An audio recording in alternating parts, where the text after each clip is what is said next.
Social media యుగంలో memes, hash ట్యాగులు, పెరడి ఉద్యమాలు ఇప్పుడు రాజకీయ చర్చలకు కేంద్ర బిందువుగా మారుతున్నాయి. తాజాగా దేశవ్యాప్తంగా చర్చనీయాంశంగా మారింది కాక్రోచ్ జనతా పార్టీ. మహారాష్ట్రకు చెందిన social media activist Abhijit Dipke cockroach Janata party పేరుతోటి డిజిటల్ క్యాంపెయిన్ను ప్రారంభించారు. దీంతో సీజేపీ పైన దేశవ్యాప్తంగా చర్చకు దారితీసింది. అయితే యువత అసంతృప్తికి ప్రతీకన, లేదంటే రాజకీయ శక్తుల మధ్య మరో డిజిటల్ వార్న అన్నది రాబోయే రోజుల్లో తెలనుంది. ఇదే అంశంపైన చర్చిద్దాం. మనకు అందుబాటులో ఉన్నారు గంగాపురం వెంకటరెడ్డి గారు, బీజేపీ నాయకులు, మిట్ట నర్సేగౌడ్ గారు, కాంగ్రెస్ నాయకులు, రామగౌడ్ గారు, ఆమ్ ఆద్మీ పార్టీ నాయకులు, ప్రొఫెసర్ శేషు గారు, విశ్లేషకులు. అందరికీ నమస్కారం అండి.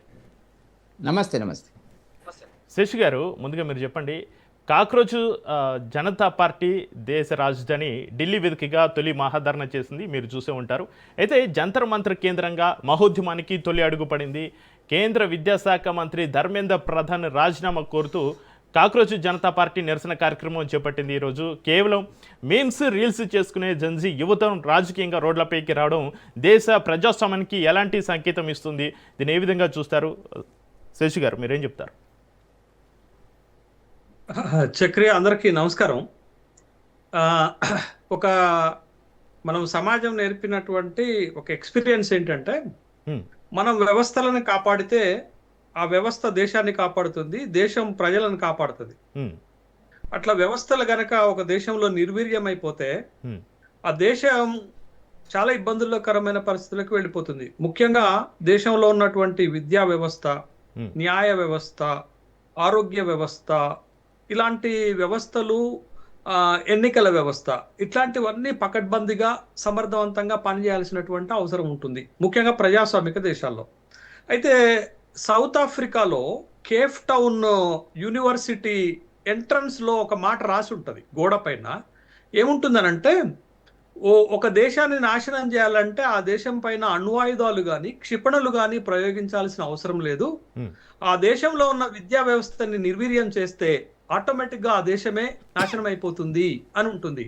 ఆ విద్యా వ్యవస్థను నాశనం చేయటం అంటే విద్యా వ్యవస్థ నాణ్యతను తగ్గించటం, విద్యా వ్యవస్థలో జరిగే పరీక్షలలో లోపాయికారి ఒప్పందాలు, కాపీ, మోసకారి విధానాలను అనుమతించితే ఇక ఆ దేశాన్ని ఎవడు బాగు చేయలేడు అనేది దాంట్లో ఉద్దేశం. అట్లా ఆ విద్యా వ్యవస్థ నుండి వచ్చేటటువంటి డాక్టర్లు పేషెంట్లను చంపుతారు, ఇంజనీర్లు కడితే బ్రిడ్జిలు కూలిపోతాయి, ఆ విద్యా వ్యవస్థ నుంచి వచ్చే టీచర్లు మానవత్వాన్ని నశింపజేస్తారు, ఆ విద్యా వ్యవస్థ నుంచి వచ్చేటటువంటి ఆర్థికవేత్తలు సంపదను నశింపజేస్తారు అనేటటువంటి వ్యాఖ్యలు రాసి ఉంటాయి.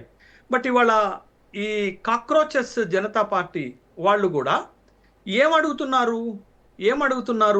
వాళ్ళు అడుగుతున్న దాంట్లో వాస్తవం ఉందా లేదా అనేది మనం చూడాలా. చాలా ఈ కాక్రోచెస్ జనతా పార్టీ తెర మీదకి వచ్చిన తర్వాత వస్తున్నటువంటి ఒక ఊహాగానాలు, వస్తున్నటువంటి ఒక విమర్శలు ఏంటంటే, వీళ్ళ వెనకాల జార్జి సోరెస్ ఉన్నాడు, వీళ్ళ వెనకాల విదేశీ శక్తులు ఉన్నాయి, వీళ్ళ వెనకాల సంఘ విద్రోహ శక్తులు ఉన్నాయి, వాళ్ళు ఆపరేట్ చేస్తున్నారు అనేటటువంటి విమర్శల్ని తెరపైకి తెస్తున్నారు. దాన్ని పక్కన పెడితే ఇవాళ కాక్రోచెస్ జనతా పార్టీ గాని, అభిజిత్ దేబ్కే గాని వాళ్ళు అడుగుతున్నది వాస్తవమా కాదా, వాళ్ళు అడుగుతున్న దాంట్లో నిజాయితీ ఉందా లేదా, వాళ్ళు అడుగుతున్నది వ్యవస్థని బాగు చేయాలనా కాదా అనేది ఒక ప్రశ్న వేసుకుంటే, ఇవాళ ఈ దేశంలో విద్యా వ్యవస్థ ఎలా తయారైంది అని చెప్పటానికి ఒక 3 ఉదాహరణలు చెప్తాను చక్రి. ఒకటి, 23 లక్షల మంది రాసినటువంటి నీట్ పరీక్ష ఎట్లా లీక్ అయిందో మనం చూసాం. ఇది మొదటిసారి కాదు, ఇప్పటికి వరుసన 2024, 2022, 2019లో కూడా లీక్ అయింది. లీక్ అయిన తర్వాత 2024లో లీక్ అయిన తర్వాత ప్రభుత్వము అడావుడిగా ఇస్రో మాజీ చైర్మన్ కె రాధాకృష్ణన్ చేత ఒక కమిటీ వేసింది. ఆ కమిటీ సిఫారసులు ఎటుపోయాయో తెలియదు, ఆ కమిటీ సిఫారసులను ఎంత మేరకు అమలు చేశారో తెలియదు. ఇది ప్రభుత్వాలకు ఉన్నటువంటి చిత్తశుద్ధి. పాయింట్ 1. పాయింట్ నెంబర్ 2, 17 లక్షల మంది విద్యార్థులు రాసినటువంటి సిబిఎస్ఈ పరీక్షలలో మూల్యాంకనంలో ఎదురైనటువంటి, డిజిటల్ వాల్యుయేషన్ లో ఎదురైనటువంటి, ఆన్ స్క్రీన్ మార్కింగ్ లో ఎదురైనటువంటి సమస్యలతోటి ఇప్పటికి 14 మంది విద్యార్థులు ఆత్మహత్యకు పాల్పడ్డారు. ఇది రెండో అంశం. అయితే మూడోది, కామన్ యూనివర్సిటీ ఎంట్రన్స్ టెస్ట్, దరిదాపు 14 లక్షల మంది విద్యార్థులు రాసిన పరీక్షలో లోపాలు తలెత్తటము, సాంకేతిక సమస్యలు తలెత్తటంతో పరీక్ష రాసిన రోజు 3,700 మంది విద్యార్థులు పరీక్షకు దూరం అయ్యారు. అంటే ఈ 3 ఉదంతాలు చూస్తే లక్షలాది మంది విద్యార్థులు ఇవాళ తమ పరీక్షలు రాసేటప్పుడు ఎంత ఆందోళన చెందుతున్నారో గమనించాలా. వీళ్ళందరూ కూడా 20 సంవత్సరాల లోపు ఉన్నటువంటి వాళ్ళే. ఒక్కసారి వీళ్ళు గనక నిరాశ నిస్పృహలకు లోనైతే మనం వికసిత్ భారత్ని ఎట్లా చూస్తాం చక్రి? ఎట్లా వికసిత్ భారత్ వైపుకు అడుగులేస్తాము?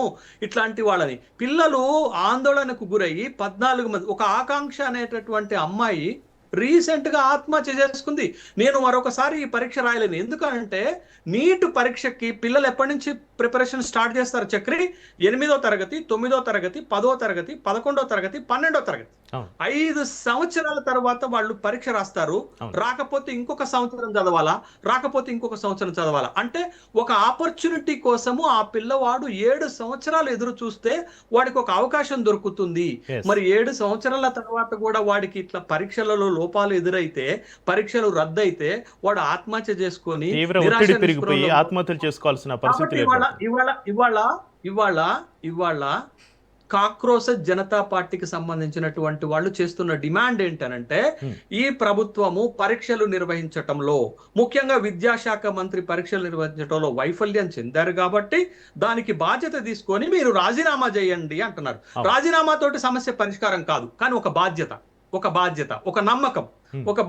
ఒక నమ్మకం కల్పించటానికి అడుగుతున్న దాంట్లో ఇవాళ కోడిగుడ్డు మీద ఈకలు బీకి మీరు విదేశాల్లో ఉంటారు, మీకేం పని, తర్వాత మీరు విదేశీ శక్తులు దీంట్లో ఉన్నాయి.